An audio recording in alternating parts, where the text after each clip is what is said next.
Ndewo, welcome to Igbo Learning Plug. This video has been adapted for Igbo learners, so you can listen and watch without seeing transcriptions, because a lot of learners are complaining that the transcription distracts them from paying attention, trying to use their ear. So I've tried to adapt this video so you can watch it and exercise your listening skills and be able to develop your listening in Igbo. At the end of the video, we're going to find some words. I'll put at the end of the video some words that or some expressions that you would have heard from this video and their meaning. Okay, Ndewo, jisike. Don't forget to subscribe to this channel because we have more packages coming your way that will help you to learn Igbo. Subscribe, share, and also like. Ndewo.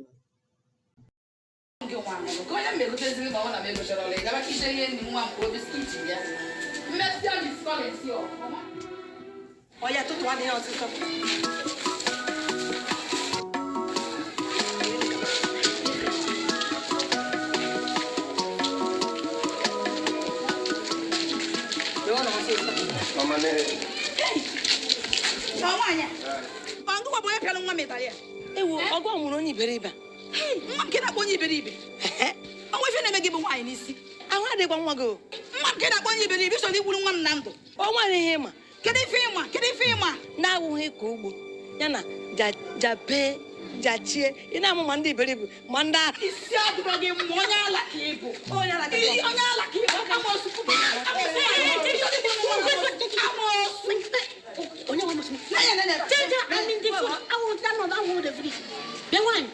Ebe ige ka mobi mo bo ma ya ebe na elu ogiri o so na nnu Mrs. Collins keribe butere mkpọtụ a ebe happy tibo no ka o che na school we ebe na anụ ọgụ ebe na arụ ọrụ ugbo principal you gonna come nwa m you gonna find nwaanyị ya idebe na school no onye nkuzi gonna fọpịalụ nwa m ma azụ ya niile o chọrọ igburu m nwa m na ndụ nwa na-eskutelu m mmiri ejere m afịa akọrọ m ugbo ka ọ chọrọ igburu m blood of God chelu jem o Mrs. Collins buru aga alụ na ahụ ona bụkwa na onye chelu mgbe ọ na-apịa ife a ọfụrụ gị ofu ibelakwa onye sị nga na-ajụ ajụ principal nwa ị hụrụ onye ara m chọrọ ka m gwọ ya ara jidile gị aka asị ngụ jidile gị aka nya kwa ile gị nga mgbe ewe ngosi gị na mmiri ọkụ na-egbu mbekwu nya mmiri ọkụ ọ na-amacha mbekwu amacha nya ọwọji ife a na-akpọ azụ nwa achụ atapịa ya atapịa nya gbakpi m biko madam imewana gị ga-ewekwa m one nke bisosi ka mmee ya iwe ga-ewe m negodo arụ ya gba m nke iji bụrụ mmadụ ọ ga-ewe gị mana biko nye wefana ewe n'inya iwe wefee ya oke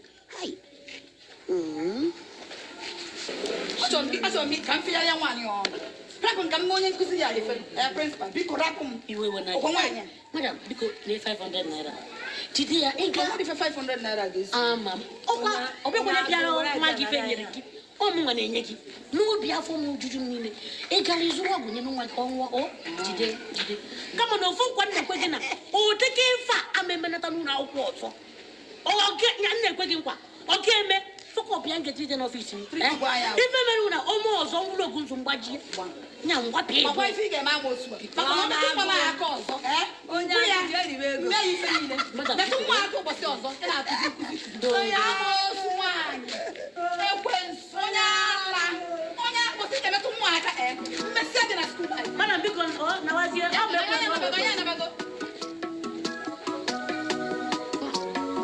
agbala nwaanyị ịbịa n'ụnụ agbala nwaanyị a na-mfe etu gị afọ ị na-achị ka last born ehu ị na-achị ka nwakpa ihụla aka mụ ọkụ ị na-achị ka iliri ụkwa nnu ngalụ a na-agwa gị ị na-egidi yarị ịka nkụ mana onye nwe anyị ka ike mefe melụnụ fụ m n'ọfisi m president ma nghọtakwa o gbachi ile nga wee were ikoto gbachi ile gị fụ m n'ọfisi m or else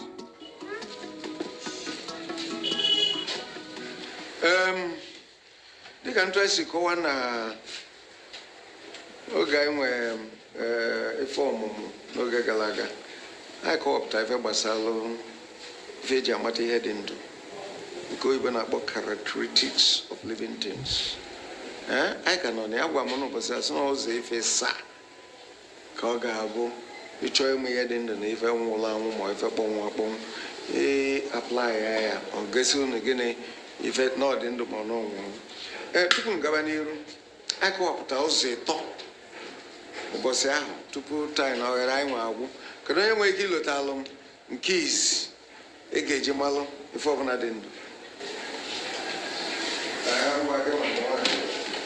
Isi na ife dị ndụ na-emegharị ahụ. Ife dị ndụ na-eme gịnị? Ụkpụrụ na ọnwụ n'aka. Aṅụrị bụ nke m ka nke izi.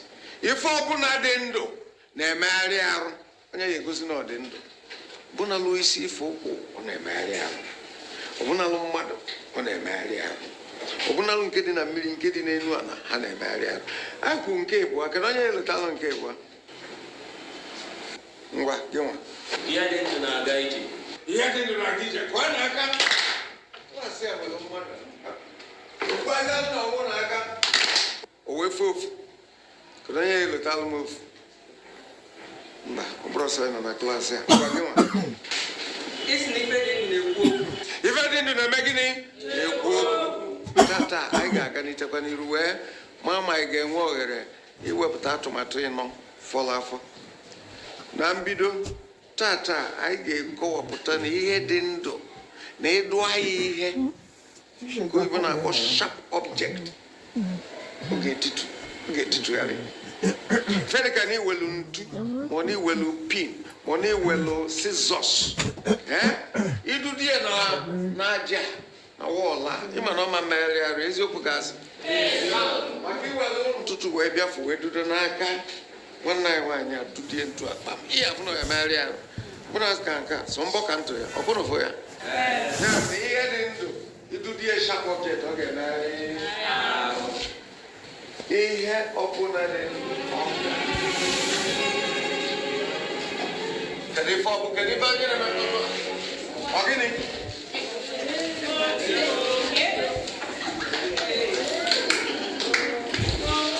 ya Mrs. Collins wepụtara kemgbe n'ofe nọ na dịka aka mmadụ. Kedu ife nke anyị mee nkịta gosi? Kedu ife ọpụta? Kedu ife ị na-achọ ka ị nwere wee mepụta n'iru ụmụntakịrị na-akụzi akwụkwọ ka ị bịa si ọkpa dịka ife na wee na-adị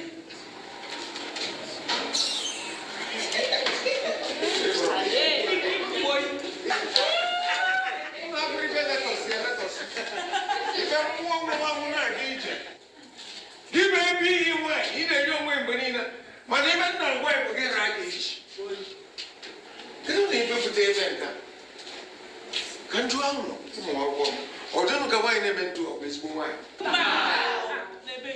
ụmụ ya ala ịṅomie mmadụ ọbụla dị ndụ aṅomie ya maka ibi na nke egosigo ntụ o si ebibie onye dị ntụ ọya na-erube rie isi onye dị ntụ ọya ga-azụ ụmụ ya ọfụma ụka ọbụla awa na-afụ mmadụ ka ọ si chiki akara obi Nwaanyị ọma. Kedu ka isi je? Kedu ka gị na nwaanyị asị na ya bụ onye nkuzi? Kedu ka isi je? Ịma na ife m ga-eme. Ịma na ife nwunye gị ga-eme nna anyị. Kedu ihe mere? Eje m na skuul. Wee kpọpụta onye nkuzi afọ tilie ife. Kpọpụta ya nnọọ. Wee kụchasị anya ọnụ. Nna anyị akọm ya iru kọọ ya azụ. Wee tichachasị anya ife ntilie. Nwee mabudizie nye enu ka ntụsi anya naanị. Principal ha wee pụta. Eziokwu. Wee yọba m. Yọm biko niile ahụ ọ yọm. Nna anyị mefe men. O wee gwọrọ 500 naira wee nye m. Wee sị mkpụrụ nwa m nwoke ka nje chemist ka ntritie. Agụ nwaanyị. Ama m ihe ya eme. Isi na principal nye gị 500 naira. Nna anyị. Ihe mee bụ na ihe were 100 naira jee na chemist. I gotere okpo ọgwụ ọfọ 400 naira. Inye m 200 naira. Mmanya na akpa wee jee ṅụọ mmanya mgbede. I were 200 naira neta onwe gị anya maka na ọkwa na ọrụ ka i jere ihe a. O nwere ife na-eme gị? Ịkwụnụ da ajụrụ ya. Arụ adịkwa gị nna anyị. Uche ya adịkwa ya. Kenke na-aza na uche ma dị ya mana ma marazi ihe m na-ekwu. Ị na-amasị ife ị na-ekwu? Inwe ife ị na-ekwu ka ọ gwa gị ife ị na-ekwu. Ngwa gwazie m. Ịbịanụ.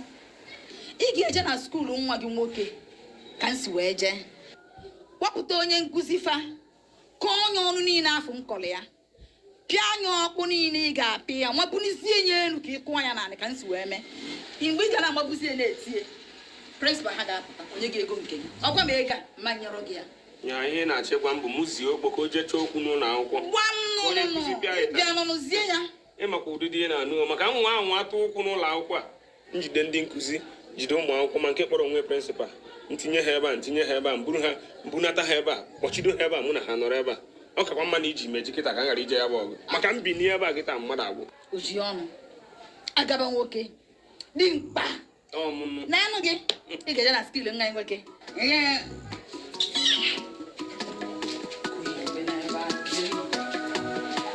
egobe ha na nwaanyị aka gị na nwaanyị biri n'ụlọ egobe ha ya ka okechie ya eweta 500 naira onye enye m shia nke m ọ bụrụ sọsọ paracetamol ka ọ ga-egonye okpo paracetamol 10 naira onye okpo 80 naira were 200 were 200 a na-akọ ọnụ ebe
ije egote mmiri ka ahụ niile na-atọ ọrịrịrị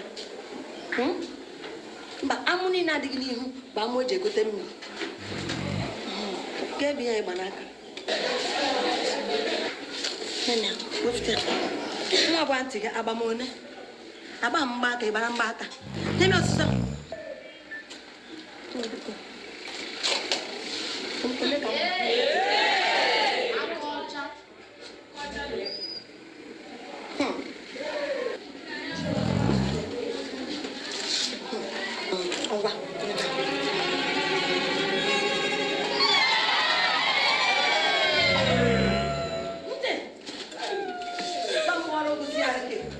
ọsọ